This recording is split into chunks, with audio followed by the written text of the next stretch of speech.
विच ते हणे सुना जो नहीं सर बिस्मिल्लाहिर रहमानिर रहीम अस्सलाम वालेकुम वरहमतुल्लाह। ये त असांजो ॻोठु काज़ी भुट्टा आहे। हिते हिकु घर में 3 माज़ूर ॿार आहिनि जेके न घुमी फिरी सघनि था, न ई ॻाल्हाइण जे क़ाबिल आहिनि। हिन तव्हां ॾिसी सघो था वीचारा पंहिंजो रुॻो खिलनि था ऐं हिननि खे को बि ॻाल्हाइण कोन थो अचे ऐं बसि हीअं वीचारा सॼी ॾींहुं खुली ऐं पंहिंजो जेको आहे सो कनि था। ॾिसी सघो था हे पैदाइशी माज़ूर आहिनि ऐं हिननि जो जीअं ॼावा हा त हिननि जो वालिद मरहूम गुज़ारियो आहे, मरहूम मोहम्मद रफ़ीक भुट्टे जा पुट आहिनि। हे 3 ॿार आहिनि, हे हिकिड़ी छोकिरी आहे ऐं हे 2 छोकिरा आहिनि। हे पैदाइशी माज़ूर आहिनि ऐं निहायत ई वीचारा ग़रीब आहिनि।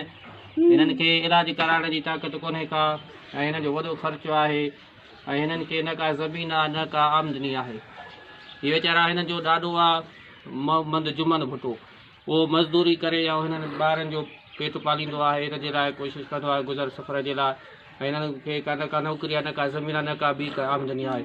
असां वज़ीर आज़म, सदर पाकिस्तान, वज़ीर आला सिंध ऐं जेके बि इंसानियत सां मोहबत कंदड़ आहिनि, जेके ग़रीबनि जो इलाज कराईंदा आहिनि या उन्हनि जी मदद कंदा आहिनि, सभिनी खे असां अपील था कयूं त हिननि जे लाइ इलाज जे लाइ कोशिशि कनि ऐं नोटिस वठी हिननि ग़रीबनि जी जेतिरो थी सघे त हिननि जी मदद कनि त हिन ई जेके आहिनि हुननि खे दुआ कंदा। हीअ निहायत ग़रीब आहिनि।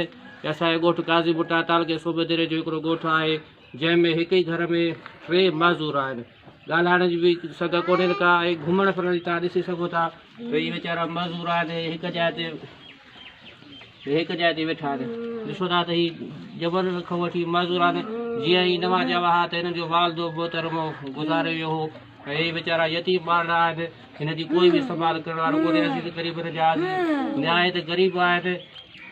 वरी बि असां सभिनी खे वसंदी जेके जेको आहिनि, जेके ताक़त वारा माण्हू आहिनि, जेके ख़ुदा जी राह में माण्हुनि जी मदद कंदा आहिनि, त उन्हनि खे असां अपील था कयूं त महिरबानी करे हिननि जे इलाज जे लाइ को बंदोबस्तु कयो वञे। जे हीअ यतीम ॿार तव्हांखे दुआ कंदा ऐं हिन जा अज़ीज़ क़रीब तव्हांखे दुआ कंदा।